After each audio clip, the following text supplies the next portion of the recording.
Ladies and gentlemen, we're going to get started. Ladies and gentlemen, we can get started. If Tucker Carlson could please take his seat. Rumors are that PJ is in fact in the building, so that's what we were waiting for. I'm Jonah Goldberg. I want to thank everybody for coming. It's very rare in public policy for someone to come up with a new idea, but that's exactly what Charles Murray has done with his new book, By the People. It's a compelling and cogent rethinking. Oh, crap. This is that Dadly Virtues thing, right? I'm sorry. That's on Thursday. I'm doing a book event with Charles Murray for his new book, so I hope you all can come for that too. I guess I'll just wing this one. I think it was Steve Hayes who said in his chapter, or at least in the blurbed excerpt of his chapter that I saw, that fatherhood is the most monumental job a man can have, and yet we're all completely unqualified for it until we do it. And that's true. In that sense, fatherhood is one of the few significant things in our life in which all of the cliches are true, including the ones that contradict each other. It is a miserable, energy-draining, life-sucking, nerve-wracking, wallet-emptying endeavor punctuated in its early stages by encounters with vaporous effluvia that assault the senses and singes our memory. And yet it's totally worth it. Parenthood is all about very long days and, sadly, very short years. Still, I should say I knew at least some of the men on this panel when they were young and single quite well, and the notion that you would have entrusted any of them with a small, vulnerable human being would have struck you as just as insane. Fortunately, with the exception of Rob, our token childless bachelor, sort of the house goy on the fatherhood panel. Yeah, right. I have it on good authority, they all married up. I want to thank Caroline Kitchens, who helped put this on, as well as the entire event staff here at AEI. They make me look good with little to no effort from me, which is, I hope, something I will one day be able to say about my daughter. I will close by simply noting that this is not going to be a closely argued debate about the finer points of public policy as it relates to fatherhood. Rather, it'll be a freewheeling conversation hosted by a heroic editor, Jonathan last but not least. That would be Rob Long, again, our childless moderator. So with that, I give you Jonathan last.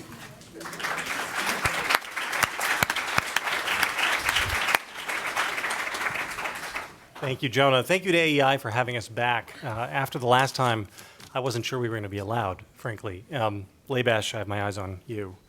We're here to talk about fatherhood, which is a more complicated subject than you might think, because on the one hand, it's horrifying. Right, see, the joke is that there's no on the other hand. When my wife was pregnant, we knew we were having a baby. I was having a conversation with the brilliant Christine Rosen, who I think is here somewhere, and she said to me, oh, a boy, do you have any PPTPs yet? And I looked at her and I said, have any what now? She said, never mind, I don't want to ruin the surprise. The surprise being that little baby boys, it turns out, pee all over, all the time, especially when they're on the changing table. And my little baby boy peed kind of like the Bellagio fountains in Vegas. And so it was, walls, bookcases, anything within a 3-foot kill zone. Still nice music. Right. Great YouTube video. And so I remember about 3 weeks in when he's on the changing table and he starts it, and with cat-like quickness, I get my hand over it. And I sat there just sort of, smiling to myself as he peed all over me. And I had like this sense of deep satisfaction like I did the day I finished War and Peace. And it was in that moment that I realized that something had gone terribly wrong in my life. So this is what children do, right? They take things from you, and it starts out with just your dignity, and then it expands to like serenity, and eventually encompasses a great deal of money. By any objective measure, if you just took the objective stuff, fatherhood is a terrible thing. But at the same time, it is also the wellspring of something that is vitally important to society and would seem diametrically opposed to what I've just discussed, and that's manliness. So I'm sure lots of you know Harvey Mansfield. He's one of my heroes. You may remember he literally wrote the book on manliness. And what Mansfield says is that manliness is at best half good and half bad. We need manliness because it motivates our champions and our heroes, but it also fuels our villains and bullies and all sorts of bad folks. So manliness is not in and of itself a good. Now, what Professor Mansfield argues, and I'm pretty sure he's right, is that if you drill all the way down to the nuclear core of manliness, what you find is chivalry. Chivalry in the sense that a desire to protect the innocent. And when you think about it, that's actually a perfect job description for fatherhood. That's what fathers are supposed to do. In fact, I'd actually go a little farther than Harvey, and I'd say that what fatherhood is the wellspring of the entire good side of manliness, of the side that brings light into the world. And so despite everything, I would argue that you should probably engage in it. Now, the book we've written together is really the book that I wish that I had had when we first had kids. It's kind of a Swiss Army knife. It's part instruction manual, part war journal, part philosophical meditation. And we're going to try to give you a little bit of each of those sides tonight. Here's how it's going to go. Each of us is going to present to you a sob story of our single worst moment of fatherhood. And then we are going to tell you our single most profound bit of wisdom and advice that we have gleaned from these fights. And Rob here, who is unencumbered and gloriously, gloriously free, is going to moderate and then cross-examine as he sees fit. And because we ought to have some stakes, everything's more interesting with stakes, at the end of this, Rob is going to determine which of us is Father of the Year. And since I got to edit the book, I'll go first. So trying to come up with my worst dad moment, my only real problem was picking one. There was the time we were driving from New Jersey down to D.C. We stopped at the Maryland house because my 6-month-old kid's diaper had exploded. The Maryland house. It was so bad that we couldn't even go into the Maryland house. And so we had to change him on the hood of my Jeep. This is like late November, so it's 20 degrees outside. And we just threw away all of his clothes. We took out the lining of the car seat. We threw away the lining of the car seat. And we buckled him in just a diaper with like the foam padding behind him and drove like the next 3 hours home. But that's easy, right? Everybody has poop stories. That's too easy. I could tell you about how just a few weeks ago... Hey, wait, don't down-talk poop stories. Something you hear on C-SPAN all the time. I like the idea that you were ashamed to go into the Maryland house. As everybody knows, the Chesapeake house is the classy house. Okay. All right. So, Father of the Year, I'll bet. Go ahead. So, just a couple weeks ago, my youngest, who's now 2, is going through this charming phase where she will throw a tantrum and then strip all of her clothes off. So she does this 2 weeks ago, and because I am the paragon of stillness and sublimity, I looked down at her and I said, "Will you put your freaking pants back on?" I did not say freaking. And so my 2-year-old precious little angel has this long blonde hair and ringlets. She looks up and she locks eyes with me and she goes, "I will never put my freaking pants back on." She did not say freaking either. But again, that's too easy. Now, she's going to be a popular girl. She has to put her way through law school somehow. Oh, wow. So my low point as a parent came last summer. We had been in town as a family, and we had seen a homeless person. My son had seen a homeless person, and as he was 6 years old, and it was the first time this had really registered with him. And so that night, as 6-year-olds are wont to do, he had a lot of questions. And so we tried to talk to him about this, and it made him very sad. We're Catholic. We tried to make this a Catholic teaching moment. And we said, "Look, Cody, we have all of these things in life. We have a house, we have food, you have stuffed animals and toys. We do not deserve any of this. Because if we deserved this, then it would mean that somebody who doesn't have those things deserves not to have them. That's not the way the world works. What we have, these things, they are blessings and gifts from God. And the duty is, what God wants us to do is to go and share them with everybody else, to try to take care of our brothers and sisters and our neighbors." And Cody got very quiet, and he says, "I'm going to go upstairs to my room, I'm going to get all of my money, and I want to take it to church tomorrow and put it in the poor box." And we were so touched by this. And there was this moment of quiet. And then my daughter, who's 4, says, "Well, anyway, I deserve all the nice things I have. So I'm just going to keep my money." And so this really was terrifying because when it comes to nature versus nurture, parents have to believe in nurture despite whatever the evidence is. Because if we didn't, then we would just hang it up.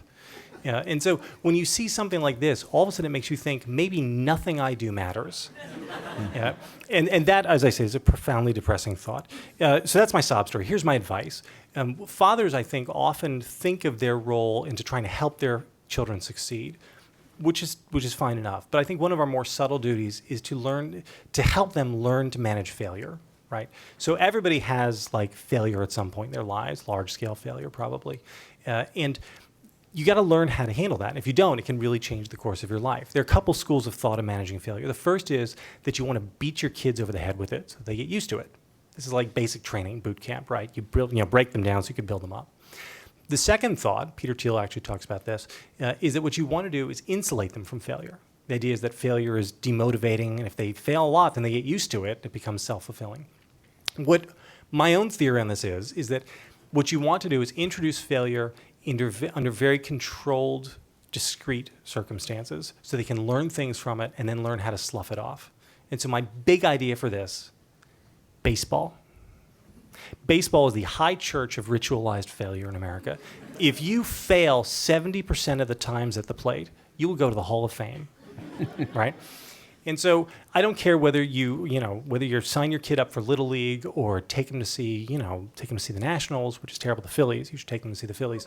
Or whether you just have catch with them in the yard. If you make baseball part of their lives early on, I think that you can probably teach them some important lessons about managing failure.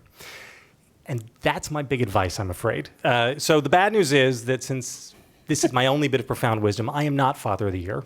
But one of these other fine gentlemen will be, and I will now turn it over to Rob so that he can suss out who wins. You got, from my count, I may have the count wrong.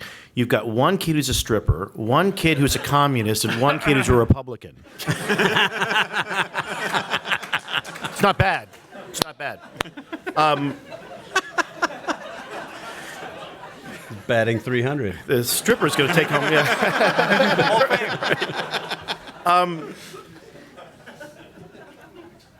Those are kind of soft stories, I think. As has been mentioned 10 times here, I do not have any kids. That is because I love money. And I suspect that at some point, in your heart of hearts, you're looking at this thing and thinking, you little brat, you owe me $1 million. So what I'd like to ask is... it's my first wife.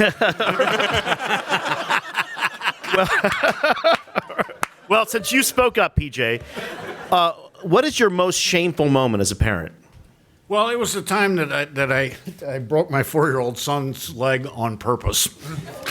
Stop, make me sound right. It's a little dark. I want to rephrase that. That just didn't come out right. The time I broke my 4-year-old son's leg on purpose to make him stop whining. Okay. Oh, okay. Yeah, right. It's like, I know, call child services.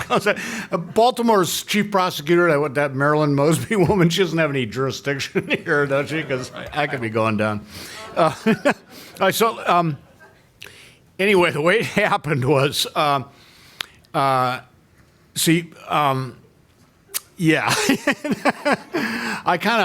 just have to confess this. It's kind of a forced confession, forced by my 4-year-old son, who I'd taken to the ski mountain first aid station, and saying, I think his leg is broken, to which my son, who was still whining, has added, he did it on purpose.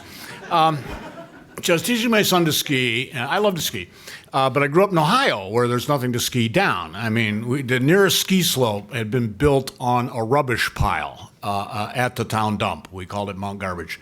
So I didn't really learn to ski until I was about 30.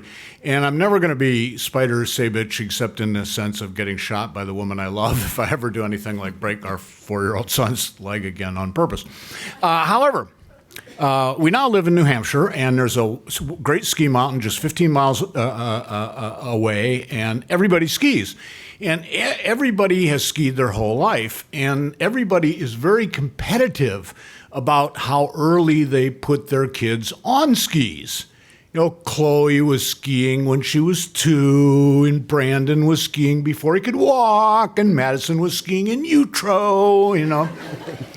Aiden was conceived on skis. So feeling this peer group pressure, I took my son skiing when he was 3. That is, I rented for an exorbitant price teensy boots and teensy skis, and I put them between my legs and grabbed them under the armpits and took them down this kind of easy peasy green circle run. I carved a turn. Whee! This is fun. I carved another turn. Whee! This is fun. And I don't think my son's skis ever touched the snow. Also, he whined. So my son exhibited absolutely no interest in skiing, and the next season, when he was 4, he exhibited, if possible, even less interest in skiing. And this did not keep me from buying him, for a truly exorbitant price, his own teensy boots and bitsy skis and putting him on the bunny slope. Now, all our kids are brilliant, all our kids are geniuses in everything they do. The dictates of modern parenting theory insist that we constantly remind them of this, that they're little geniuses and that they're brilliant. But my kid, frankly, he stunk. He just stunk at skiing. And it's probably worse than breaking his leg. I told him, you stink at skiing. You stink at skiing. Not right away, of course. I showed him the snowplow, forward stance, and he plowed backwards instead and whined. I showed him how to, lean into his skis, and he leaned into his butt and fell on it, and he whined. And I showed him how to shift his weight to his right foot and go right, and left foot and go left. And he shifted his weight to his head and went face first into the snow, and then he whined really a lot. And this went on for hours and hours. And my son showed no interest in skiing. He also showed no ability, no aptitude, or anything resembling the coordination needed to ski. So since he wasn't able to do anything but fall over and come to a stop, I showed him how to deliberately stop, right? By pressing inward pressing his weight inward and pressing outward on his skis. And he did it the opposite. He shot downhill like a rocket, specifically the rocket carrying the Space Shuttle Challenger in 1986. And he wound up on the bottom of the bunny slope, still on his feet, and indeed in a parallel stance, except that one ski was pointed towards Boston's Faunal Hall. The other ski was pointed toward San Francisco's Haight-Ashbury district, and boy, was he whining. And, he probably would have gotten away with just like a bad sprain if I just released his ski bindings and gently carried him to the first aid station. But that is not the dadly way. This prolonged whining it triggered a fundamental exasperated male response, which is known as, "Oh, for Christ's sake, I can fix this." So I said, "Oh, for Christ's sake, I can fix this." And I hoisted my son into the air and dangled him around, assuming that the skis and the limbs and things would just unwind like a twisted foam cord. Which is when I was told in no uncertain terms by my good friend and pediatric orthopedic surgeon, Ron, who used to be on the U.S. ski team and whose kids were skiing at 8 weeks, that I broke my son's leg on purpose. From this experience comes my best piece of parenting advice. Never teach your children to do anything. That is what paid professionals are for. When my son's cast finally came off, by which time he was 5, and the next ski season had begun, I hired a ski instructor. And that's what I've done for all 3 of my children. For every skill that they have needed to acquire, I paid for ski lessons, music lessons, dance lessons, tennis lessons, driving lessons, SAT test coaching, all of it. That is a dad's real job, to sit here at a book launch trying to make enough money to pay for all those lessons instead of having a teachable moment with my son, who can now ski loops around me. So. But speaking of loops, looping back to the whole bad smells, protecting the innocent question. Sure. Nanny Glock. Hey, PJ, when the rest of us read the book Mommy Dearest. I was rooting for Mommy. Yeah. Basically. Yeah, I was going to ask. Yeah. Who's the hero of that? Yeah. All right, so I got a broken leg here. So far, you're looking pretty good. Actually, so far, I'm looking pretty good. Hey, Jonah, Hey, Rob. what's the worst thing you've ever done as a dad? Not 5 bad things. I mean the worst thing. Well, I'm a great dad. It's funny. So I was agonizing about this, and I'm not sure I can boil it down to one. And the first story that came to mind was years ago when my daughter was about 3.5. My wife had to stop at the fancy liquor store in our neighborhood and to pick up something. And To pick up how she's going to get through the next couple days. yeah, probably. pretty much. And at some point, my daughter turned to my wife and said, "What kind of store is this? Where is this?" And my wife said, "It's the booze store." And my daughter exclaimed in a very loud voice, "Booze? My daddy loves booze!" Which the entire liquor store thought was hilarious. It's also true. Yeah, well, truth is a defense against libel, right? And then there was a time when my daughter loves Hawaii because she's sane, right? And it's beaches and all that kind of stuff. And my wife's family had a house in Hawaii, and we would go there. And she was always lobbying to go to Hawaii. And this was, again, when she was 3 or 4 years old, a little girl. And she kept saying, why don't we go back to Hawaii? And I said, well, because it's really expensive to fly to Hawaii. We can't just keep blowing money on flights to Hawaii. And that seemed to have a lasting effect on her. And then one day, Fox News happened to be on. I have no idea why. My daughter runs upstairs and grabs my wife and I and says, "I have to show you something." And we come downstairs, and my daughter, who could not read but learned how to use the DVR, had paused the TV in the middle of one of these absolutely fantastic ads that sometimes are on Fox News, particularly back then, about reverse mortgages. And we're like looking Is at this the one with Fred Thompson? I can't remember. And he says, "Hey, Joe," to the guy they hired that day to pretend he's selling newspapers. Yeah, no, it was some stock footage sort of infomercial kind of guy. Okay. And she had teed it up perfectly, and we're like, "What?" And she says, "Hold on," and she hits play on the DVR, and the guy says, "You can get a lot more money out of this house."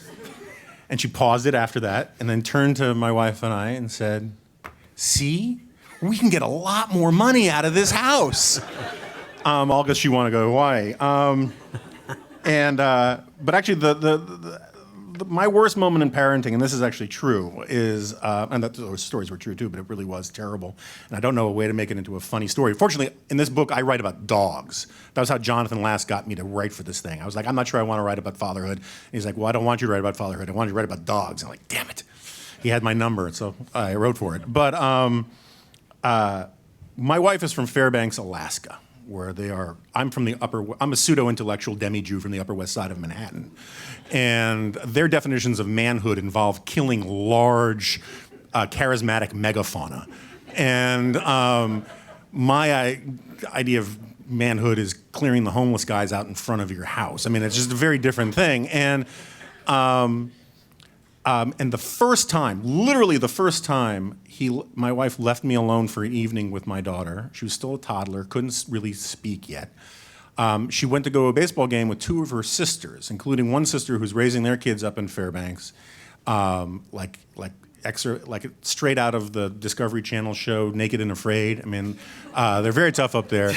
And not 10 minutes after she's gone, I'm watching my daughter adorably chase our cat, and she trips and falls and hits her head on one of those sort of half-moon doorstop things, gashes her forehead, splits it wide open, and she's looking down on the floor, and I just see this pool of blood just sort of spread out underneath her, and I'm like, crap, I don't know what to do here. And so it became this terrible thing where, like, I'm just trying to get the blood off of her face, but she's starving. I was just about to feed her.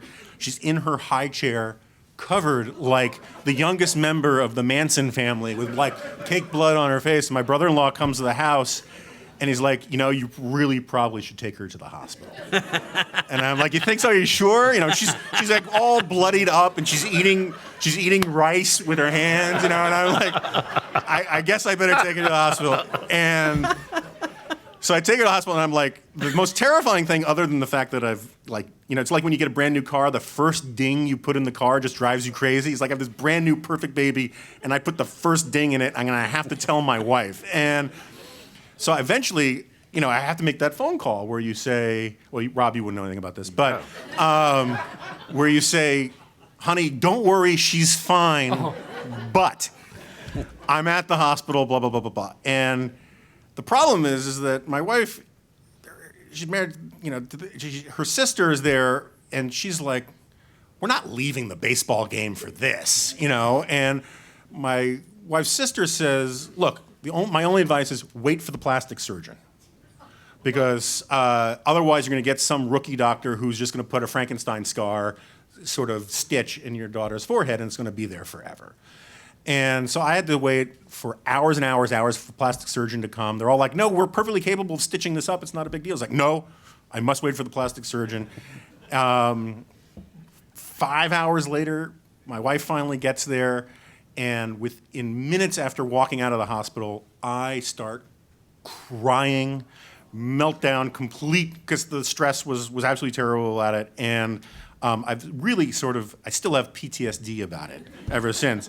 My advice is a tougher one. The good advice, first of all, is always wait for the plastic surgeon, which I actually do think is good advice.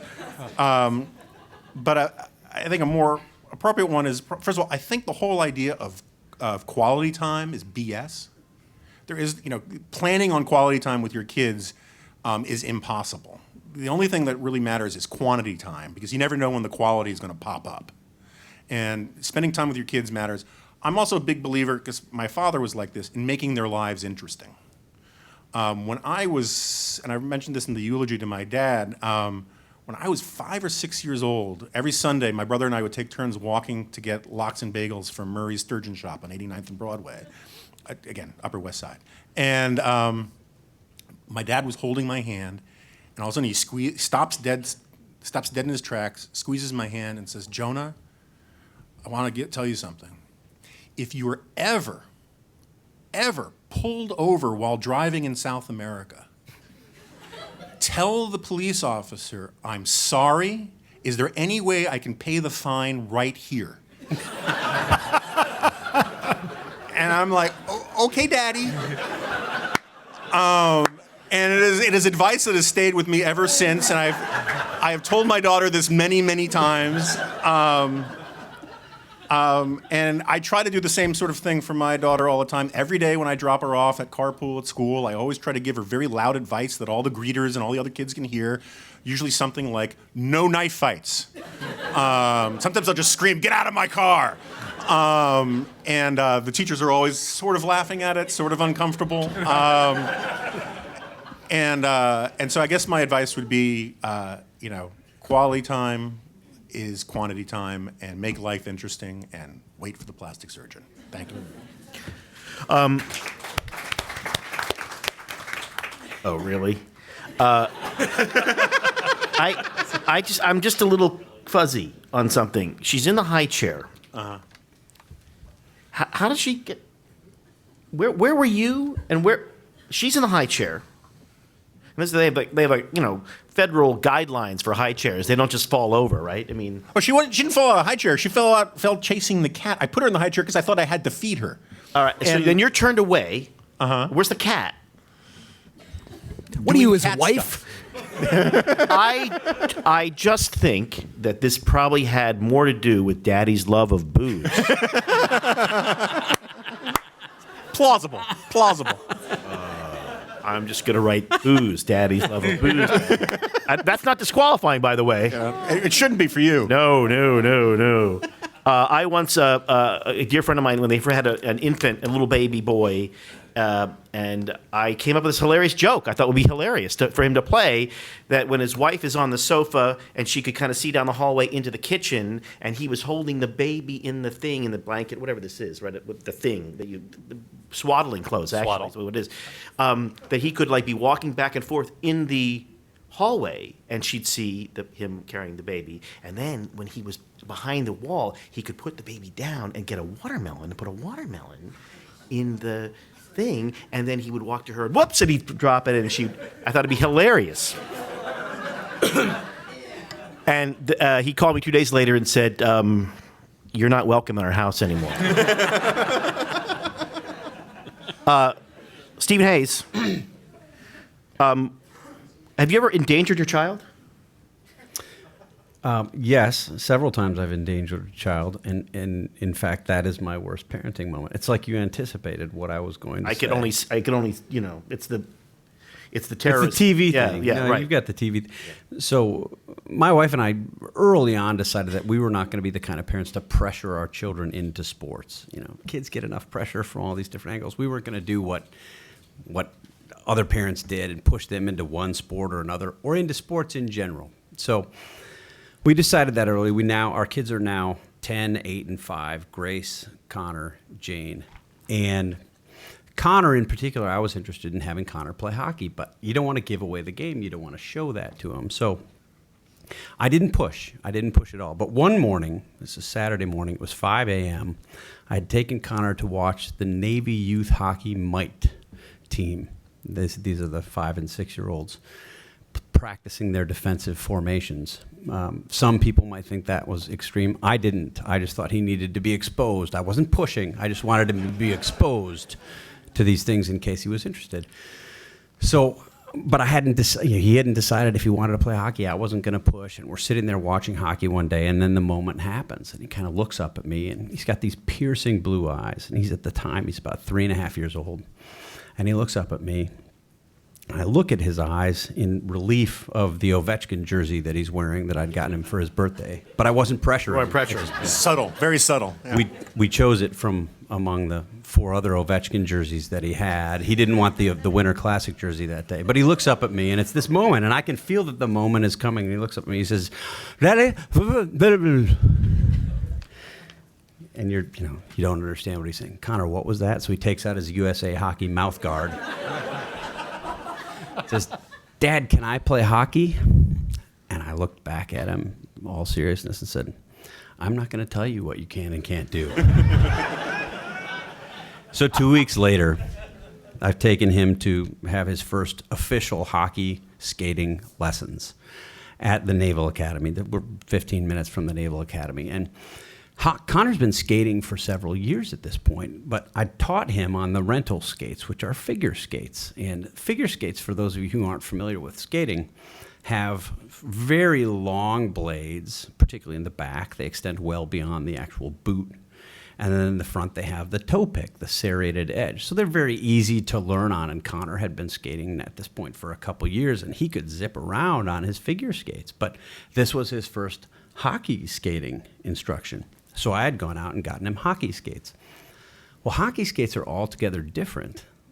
The blade barely stretches beyond the actual boot, and it's rounded at the ends. So it's much more difficult to skate on. So we'd taken him to his first lesson, and I was excited about this. I'm wearing my Navy hockey jersey, and again, not trying to pressure, but just wanted to encourage him. And I'm looking down at the coaches, the Navy hockey coaches, and thinking, when they see him skating around, they're probably going to want to advance him a couple age groups, have him play with the older kids. Probably got his old man skills, but maybe not. So I nudge him onto the ice and give him a little pat on the back. And when I give him the pat on the back, he goes Fred Flintstone style, whoop, falls on his head. He's wearing a helmet that I'd gotten him for his birthday. It was a Washington Capitals helmet. Again, just encouraging, trying to expand his horizons. He lands on his head and tries to get up, and he can't get up. And I'm looking at him, and he's looking at my wife, and my wife's looking at me, and he can't stand up. And she says, "Go help him." And I said, "Honey, these are the times that try men's souls." I can't help him. He needs to learn how to get up. So he tries, and he gets just to the point where he gets up and splat right on the ice, on his face. tries again, splat, right on the ice on his face. My wife is in tears. She's crying. My son, Connor, is in tears. He's crying. All the other little Navy hockey kids are laughing at him and pointing at him. It's just heartbreaking. And I'm looking at the other dads along the board saying, whose kid is that? Believe that kid? Can't skate at all. So this goes on for 4 or 5 minutes. It felt like 3 hours. And finally, he sort of skates and flops his way over to the corner, and I pick him up by the back of his jersey, and I give him a talk. Connor, everything's going to be fine. You're going to learn how to skate. Everything's going to be good. Don't let this, don't take this to heart and don't think about it for too long. And my wife is ready to kill me because I hadn't gone out and gotten him. So fast forward to March 7th, 2015. Not that I know the date. It was about 7:38. Not that I know the time.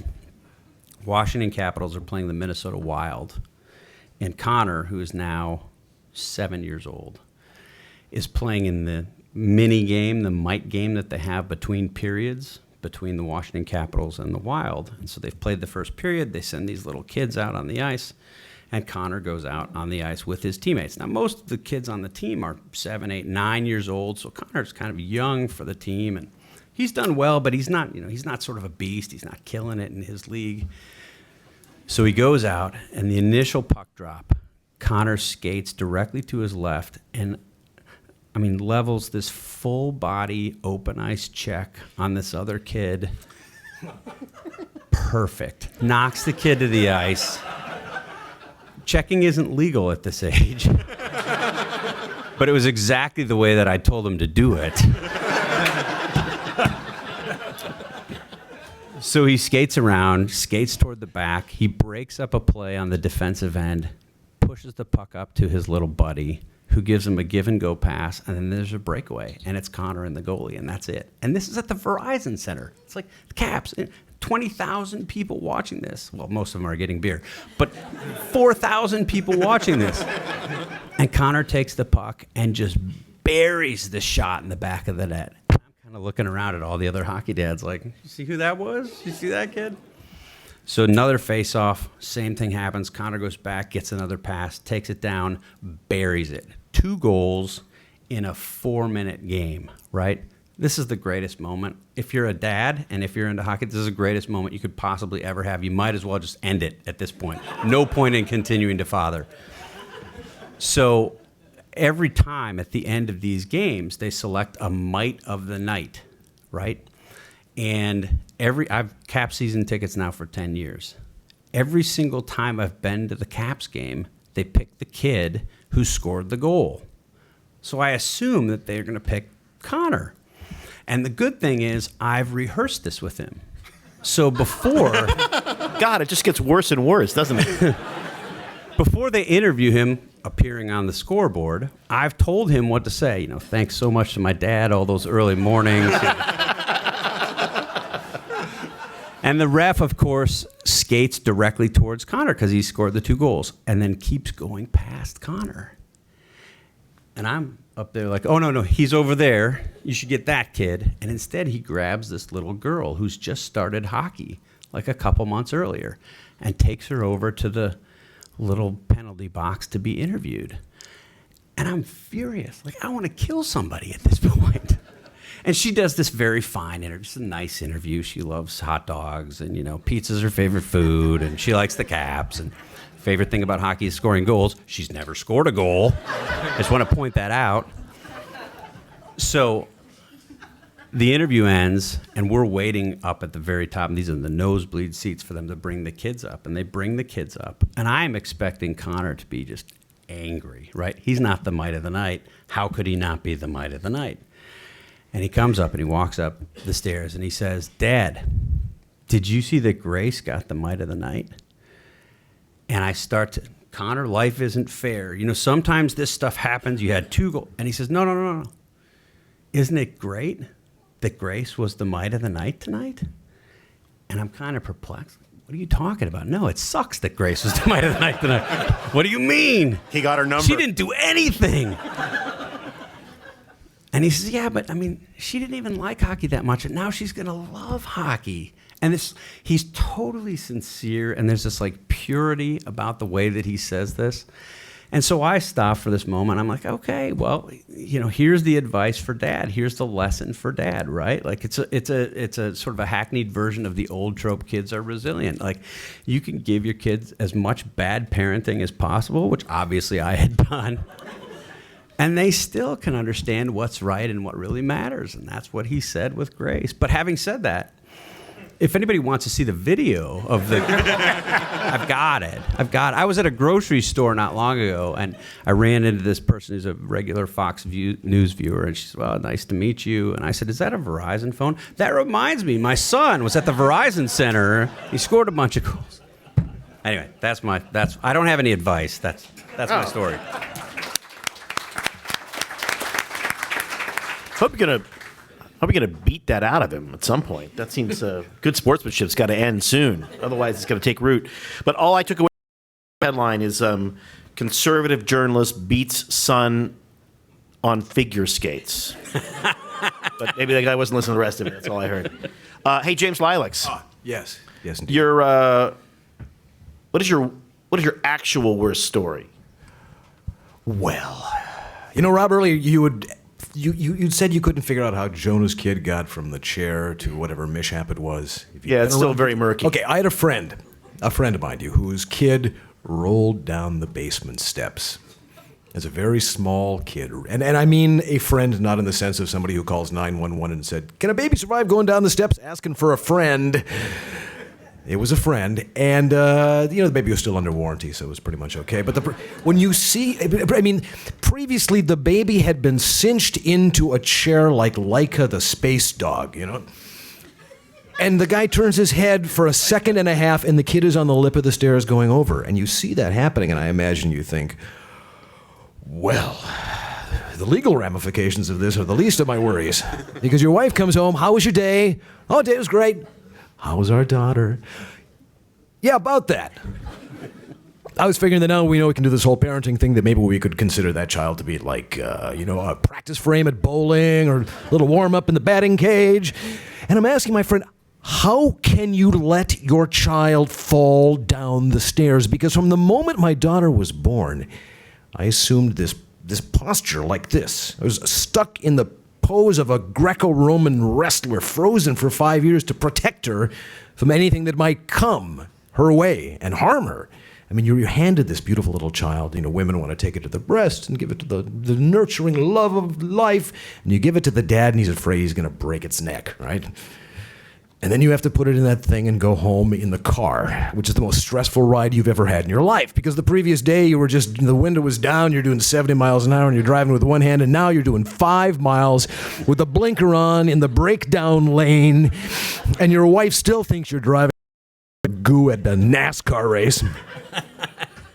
And then you get home and you realize that everything in your house is peril. Everything is sharp corners. There are all these electrical outlets everywhere. And you know that the minute that you turn your back, your child, who was just born, is going to learn to stand, go over to the drawer, get a knife, and stick it into a socket. And you'll come around the corner, and and their skeleton will be blinking on and off like it is in the... So you're very careful, and you do what you can. I remember when I took her to bring back the earlier themes of the changing table. You put them on that changing table, and you lash them like Odysseus to the mast. There's bungee cords and magnets and ropes with knots that you learn from a sailor down at the dock, and they can't move. And then you open up the and you wonder why you feed them corn in the first place. And you take that wad of offal and you turn around for a second, and if you turn around for half a second, that child who is strapped and lashed turns into Houdini and a Cirque du Soleil performer and wriggles out, and it's all you can do to spin around and catch them. So all that stuff you can guess. You can figure if you put her up here, she's going to try to fall down there. If you put deadly juice in the wall there, she's going to figure out a way to stick something into it. So it's the stuff you don't presume that ends up surprising you, shall we say. And so I have two. One is the worst thing I did, and one is probably the worst thing that my daughter thinks that I did. Like PJ, this involves going down at a very fast pace. There was this play place area that we went to where the kids could just go and climb and play, and it was huge. It was ropes, it was slides. and it was huge and immense so the kids could get lost. And I would go there, drop her off. She'd disappear into the mall, and I would sit there with the rest of the stay-at-home moms, who accepted me, of course, as one of their own.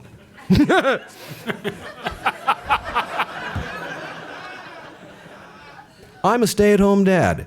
Oh, what job did you lose? And the daughter would go in there, and I'd realize, it's been about 10, 15 minutes since I've seen her. And I'm the kind of guy who thinks that naturally up there are ninja pedophiles fighting with Fagin to get control of her and take her away. So I go into this thing. I'm Munchkin-esque enough in dimensions that I can actually go into the child's play area, and I get up in the ropes and the tunnels, and I find her at the very top. She's at the very top near a slide. She says, Daddy, Daddy, Daddy, we have to go down this. This is great fun. I said, sure. Now, I had my video camera with me because all through her childhood, I figured that I would capture the moment rather than actually experiencing it. Anybody else get a creepy vibe out of this? It just took a really creepy turn. I'm seeing Lilx. Yes. I'm seeing Lilx. I would experience with a video camera climbing through the child's play place. I'm out. I'm done. You are. Yeah, go ahead. Okay. So we get at the top of this long, long slide, and I probably had the same feeling that PJ's children did too, a little bit of trepidation, a little bit of wonder what's next. Little did I know that what they did before, I don't know, well, ever so often a kid came by with a spray can of silicone and drenched the slides with silicone. So when I got on that thing with my added weight and hers, we shot down that thing like a rocket sled, and we hit the first bump and flew off. Main engine cut off, main engine cut off. And I've got her cradled like this in one hand, and I've got the camera in the other. Because priorities, right? And when we hit the ground, my feet hit, and we flew into this padded wall, and all I could wait for was the crunch and the wail. But it was Daddy, Daddy, do it again. Daddy, Daddy, do it again. And I have video of it too, and the video actually does look like a crash test dummy dash cam footage. Like, yeah! So that's what I would say would be my worst. It turns out that she liked it. So here's something that she probably thinks was her worst. Before the Wi-Fi came along, I worked at home. I had a laptop and had a cord that went from the laptop into the wall. Long cord. She was very young. And I would sit there and type, and she would sit there and walk around the house and have fun. I was writing a piece about Disney, and I was writing about Disney princesses, because apparently Disney programs little girls to be princesses instead of what they really want to be, which is coal miners, I guess.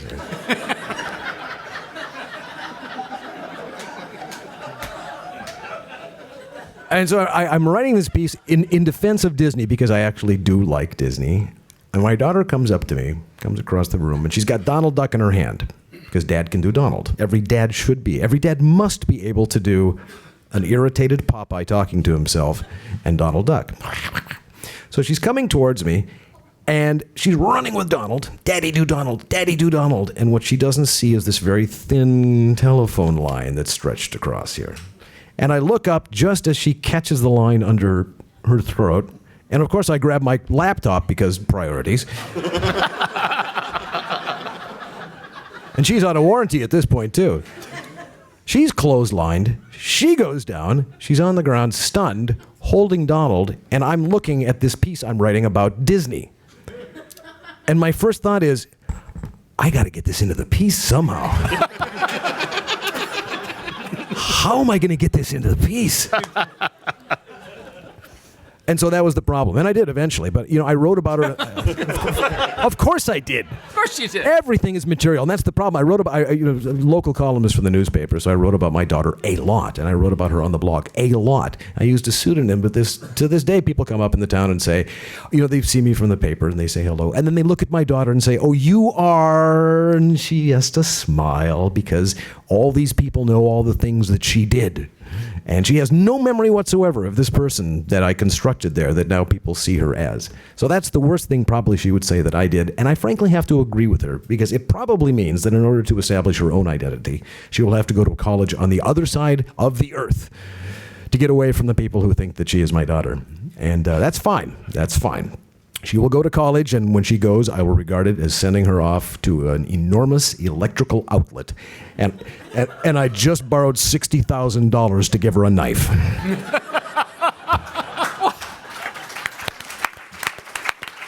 All right. But you got paid for the piece, right? Oh yeah, absolutely. Just want to make sure. Yeah. I have a comedy writer friend of mine who was with his kid, and they were driving, and they were stopping on a corner, and there was a woman, very large woman, sitting on the bus stop, looking at her phone and crying. And his little boy said, "Oh, I wonder what she's crying about." And then my friend said, "Well, she probably got a text from someone saying, 'I ate the roast beef sandwich in the refrigerator.'" And the little boy said, "Daddy, that's really mean." And to his credit, my writer friend said, Oh, that's Daddy's job. That's why we got all this. You don't like it. Again, I'm childless. Is that obvious? I don't know. Okay, so, Tucker, here's what you got. Yeah. PJ broke his kid's leg. Yeah, I can't beat that. James garroted his kid and then sold the story for money. Out of drunken negligence, Jonah allowed his daughter to get a forehead gash that bled everywhere. Stephen just simply pushed his kid into the ice because he was wearing the wrong skates. That's what that was about. Trained him on girl skates. Yeah. So, top that. Honestly, I can't. I mean, this was a really tough assignment for me when Jonathan asked me to come and do this and said, you're going to have to explain your worst moment as a father. And I honestly thought, I don't have any. I mean that. I have always held myself blameless as a father. I'm not joking at all. I'm dead serious. And this occasioned some soul searching. I'm thinking, well, why? And first of all, I have a ton of kids, so you could get overwhelmed by guilt if you allowed it. Second, we had them really young, and so I think we just had different attitudes. Like, I never once worried they would get hurt or anything bad would ever happen to them, ever. My oldest is going to be 21 this year, and I still never worry, ever. Were you maybe hoping? Never. I never hoped. Everything In was the always herd a fine. little And bit? then I've had really high self-esteem, and I mean that.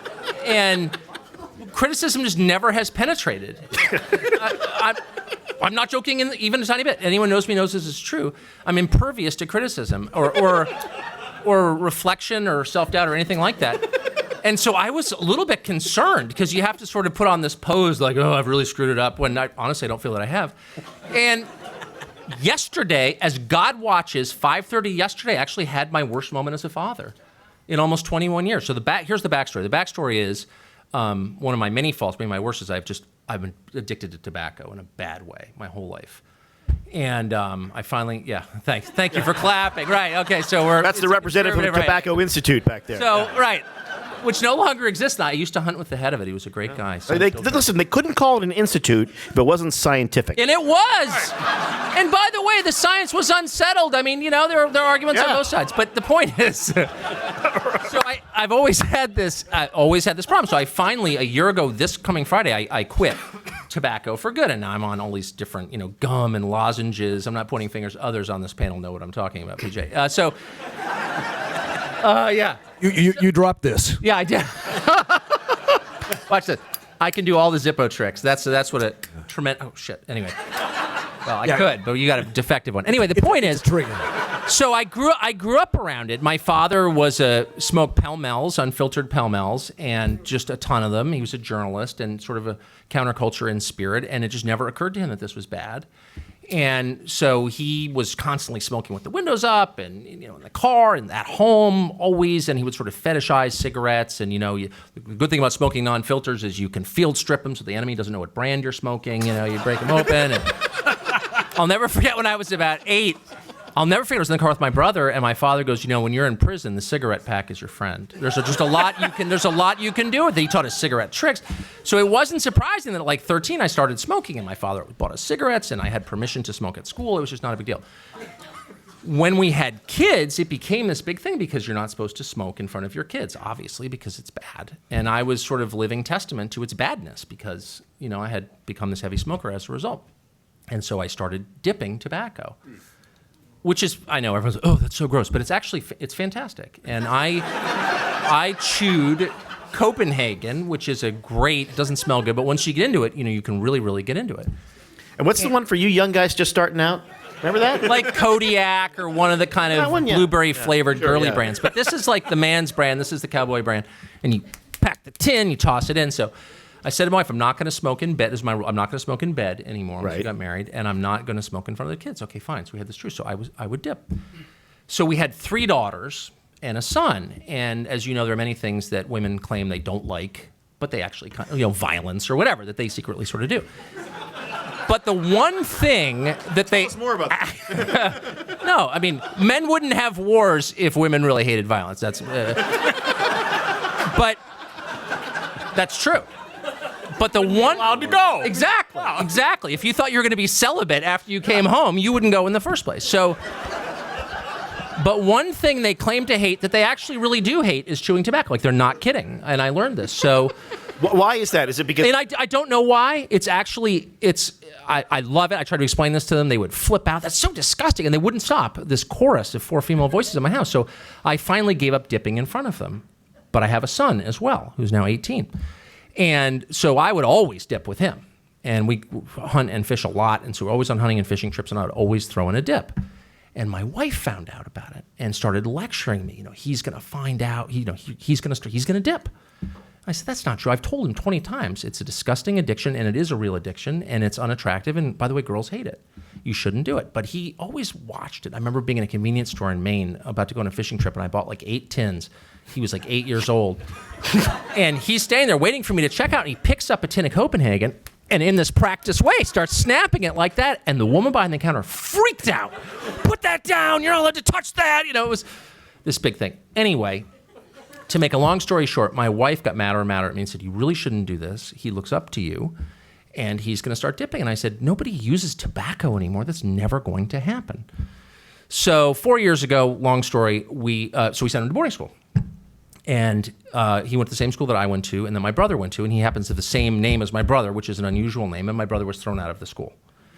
And there are still teachers there who remember my brother, and my son shows up with the same name.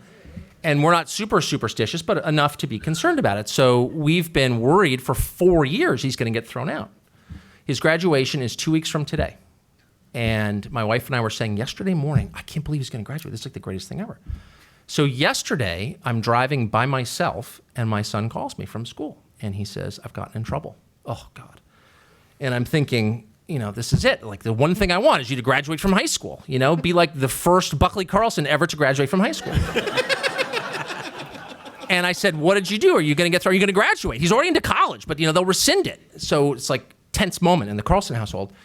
And he says, no, I'm going to graduate, but I'm in trouble. What happened? I don't want to tell you. And I said, just tell me what happened. He said, well, I left a cup of dip spit on my desk. And I said, well, whose dip spit was it? And he said, it was mine. And I said, you dip? And he said, yes, I do. And my first thought was, first of all, just to be totally clear, I never blame myself for my kids' failings ever. No, of course not. And I mean that. I really don't. You shouldn't. I really don't. Their I don't even see the failings are connection their here. failings from a young age. I hold them responsible as adults even when they're like 5. And I'm not exaggerating. My wife will say, what did we do wrong? We did nothing wrong, actually. We're excellent parents. We gave them every advantage. And their failures are their failures. And I mean that with total sincerity. This is the first time in almost 21 years of being a parent where I had a little voice inside that said, it's your fault. You did this. But I had to be sure. So there are 1,000 different kinds of dip on the market, as you know, right? I mean, there are an endless number of kinds of chewing tobacco. Copenhagen is literally the most expensive and also the nastiest. The barrier to entry with Copenhagen is really high. If you've ever dipped it, you know. It smells like manure, but with an ammonia undertone. It's repulsive. So I said to him, I'm pausing, trying to collect myself, madder at myself than at him, but not certain of the evidence I was in. And I said, what kind of dip was it? Copenhagen. And I thought, shit. I did this.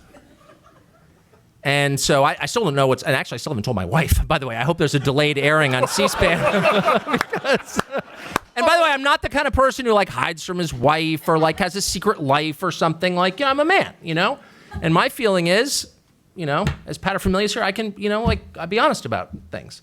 But I am embarrassed about this. I will be totally honest. So don't air this until he graduates. But Wait, what's the punishment for dipping? You know honestly what the punishment is? Since you asked, I probably shouldn't be saying this in public. This is totally true. It's just happened. The punishment, because this is 2015 and nothing is a sin, everything is like an error in knowledge or something, if only they knew, is to go to therapy 3 times. I'm not making this up. At extra expense. And I said, therapy? And my son, now I am bragging, has my politics. And I said, therapy? Like, you're an idiot. You left your dip cup on your desk. Like, what can they teach you about how dumb you are? And he goes, I heard the therapist is hot. He actually said that, I swear. And so I thought, you know what? You're going to be okay. So I'm not one for drawing deep conclusions, especially from my own failures, because, like, what's the point? Right. But I would say if there's one lesson that I am taking from this is it doesn't matter really what you say to your kids. That's kind of the truth. And I'm a champion talk. I mean, I talk for a living. I can talk. Boy, you don't even know. And I've talked an awful lot at my children. The girls don't even pretend to listen. But my son, I think, does, sort of. But he was listening less than I thought he was. Because I actually told him, don't ever do this. Like, don't ever get involved with tobacco because it'll Did you say it like this? Snare. No, but that's exactly it. That's exactly it. Good for you. He was like the dog in the Far Side cartoon. Blah, blah, blah, blah, blah, spot, blah, blah. He didn't hear a single thing. He was watching what I was doing, and what I was doing was dipping, therefore he dips. So talk less. If you want to instill virtue, act virtuous. Ooh, pretty deep.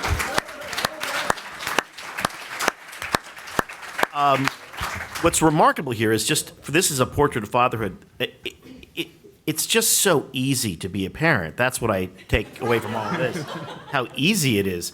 You got a nanny, you got a Glock. It really isn't. I was going to say, it doesn't sound like much. I mean, I could probably fit it in just probably mid-morning. I have a couple hours free once, twice a week. We were going to, before I make my final decision, we were going to open it up for a cross-examination if there are any questions. But before the questions, just a statement about dipping. Yeah. I was cured of dipping by my wife taking me outside and showing me the left side of my car. Oh, yes. Smeared tobacco streaks. Even I had to admit. We have one right there.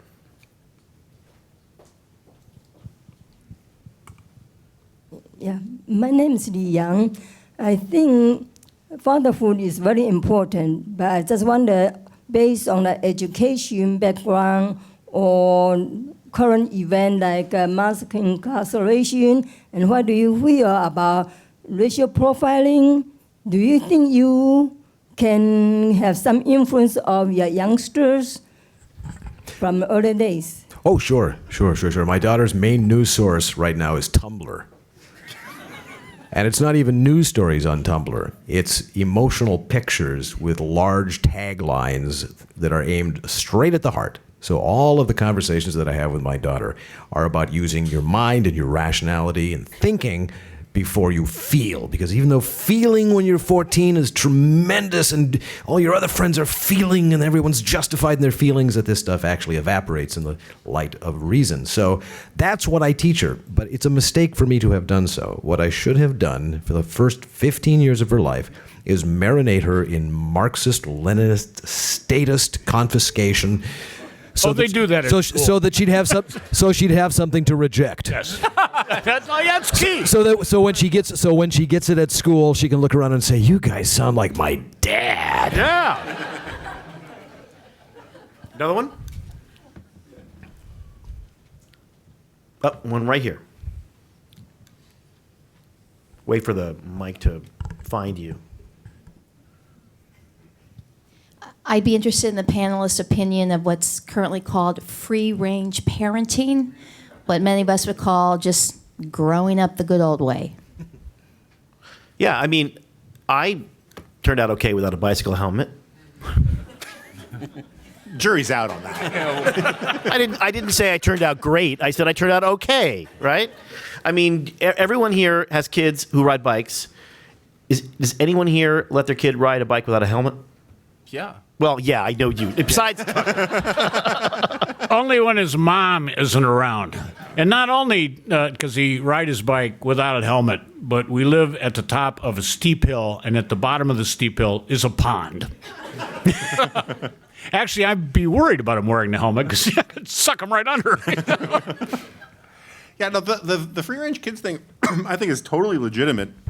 It's sad as a political movement that you have to label it free range kids as if it's this, boutique weird, it's like specialty coffee and kids who are actually allowed to take risks. That's what you're into. I mean, I grew up. This is a big problem for me. Tucker and I are actually basically neighbors, and I'm raising my kid in the 1950s. Yes. And it's No, our neighborhood is totally 1950s. Yeah, it's no, true. it's completely insulated. And I grew up in New York City in the 1970s. I was mugged 10 times by my daughter's age. I remember going down. But you were mugged by John Podhoretz, so there's a difference. I could have taken John Podhoretz, I'll tell you that right now. I remember vividly when I was about 7 years old, my mom sent me down to buy her a carton of Lark cigarettes, and from the head shop, and the nice Pakistani lady refused to sell them to me. And so my mom came downstairs livid in her nightgown and chewed out this woman saying, "My kid's allowed to buy me cigarettes whenever you want," all that kind of stuff. I remember my mom beat up a homeless guy who had picked me up on the way home from school once to spin me around. Like, my daughter has none of these experiences, and it really concerns me. I mean, I'm not saying that I want her to have I don't want some homeless guy picking her up, and I certainly don't want her getting in Lilx's van by the playground. But,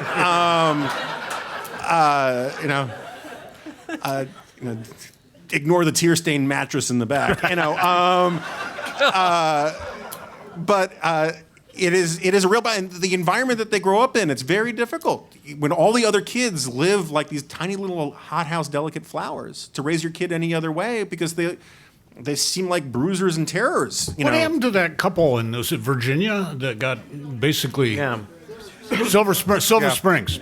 Silver Springs, are they out on bail now, or what? I mean, They're going to Tucker's kid's therapist, I think. Yeah, I hear she's hot. Yeah, she's hot. Yeah. Room for time for two more, so we'll start there. Todd Wiggins, good afternoon. A quick question about, I didn't hear you say anything about spirituality or using religion to help discipline and motivate kids in moralistic ways. Well, that's because these are crappy fathers. I thought that was clear. That's why we're up here. That's kind of the premise of the book. Steve Hayes hates religion Yeah. and God. I don't see how you could possibly raise kids without religion because, where do you, I just go, because the Pope said so. End of argument. Yeah, so we have a whole chapter in the book about Larry Miller, the great comedian Larry Miller, does our religion thing. We farmed out to him because he's better at it than any of us are, obviously, except for Tucker, who I would hold blameless for not raising his children with God also. The phrase is infallible. Right? Infallible, right. Now, I think it is important. Of course, I would say that, right? It is important. What's weird is how receptive kids are to it, though, I think also. Not mine. Really? Yeah. Yeah. No, I'd be totally. They've seen the face of evil. It's just I should have brought them up atheist, because they just have absolutely no interest in anything. Of course, have you tried beating them harder? Yeah, actually, I do think it's probably because I happen to belong to that category. I am religious without being spiritual. With me, it's all about the kneeling and the standing up and the kneeling again, the standing up again, and the Nicene Creed. Episcopalian? You should. Yeah, it sounds like. I was like a fellow traveling Episcopalian Catholic. Sort of. Episcopalians are great. It's like, how do you make an Episcopalian look at his shoes? Mention Jesus or money. Always works. All right, well, one more. We have one last time for one last one. Over there, I think. Hi, thanks so much. I'm wondering if any of you, are your dads still living? I had lunch with them today. Yes. So do they second No, you're not answering the question, Tucker. So do dads second guess your fathering the way that moms second guess your mothering if you're a woman? Never. A father would. I've never heard of that. Perhaps individual fathers do, but men tend to be kind of weirdly non-confrontational with each other. We talk about golf. Exactly. That's totally right. Yeah. Resolutely shallow. I noticed with my wife. I'm serious. Completely. My wife and her sisters. Out of kids. Do they buy my son is infallible, that my work here is done? Everything's going to be fine. Everything's going to be fine. No, I mean, everything is going to be fine. Yeah. That's how we feel. Like my father-in-law, and my dad's long dead, but my father-in-law and I will have talks occasionally, and he'll say, no, PJ, not the Glock, a 38 special. He was an FBI agent. He knows about these things. My daughter is the last of our family to have the last name Lilx. There are no other Lilxes that matter, really. And I want her to keep her last name. I really do, because her grandfather Ralph Lilx is 89 this year, and he still drives a Harley. He got the Harley when he was 80 and took it to Sturgis. And, every year he tools around it. And he still drives semi-transports. He can find gears that I can't even see on that little knob. He's an amazing fellow, and my daughter has great respect for him. And we were coming out of Fargo, where I was born and raised, and in front of us was one of the trucks, Lilx Oil. And it just kept on going and turned off. And I watched her watch that, and she was pleased to see her name attached to something. And I wondered if she thought that, maybe she could inherit this. And, no, of course, you're not. Sorry, but the name you will. And what your father bore and what your grandfather bore. So my father doesn't give me any advice, but he just set an example that I hope I can manifest to my daughter. But you know what? It's all going to be fine. It's all going to be all right. Yeah. Well, it has come time to wrap it up. Here's what I got. I got a bloody forehead gash. I've got potential skull injuries, concussion. I have a broken limb. I have a garroting, and I have cancer of the mouth. So in honor of contemporary childhood, you're all going to get a trophy today. Oh, we're all winners. All fathers of the year. Thank you very much. Well done, sir. Well done. One little last thing. My 17-year-old daughter, last summer, she's like cleaning out a room, which happens every decade, and all the trophies wound up in the hall. And I said, "Where are all the trophies in the hall?" And she said, "Throw them away." I said, "What do you mean throw them away?" She said, "They're all for showing up. I don't want those things around." They're stupid. I never did anything. They're all for showing up. Good for her. Yeah. Thank you for showing up. Thank you for showing up.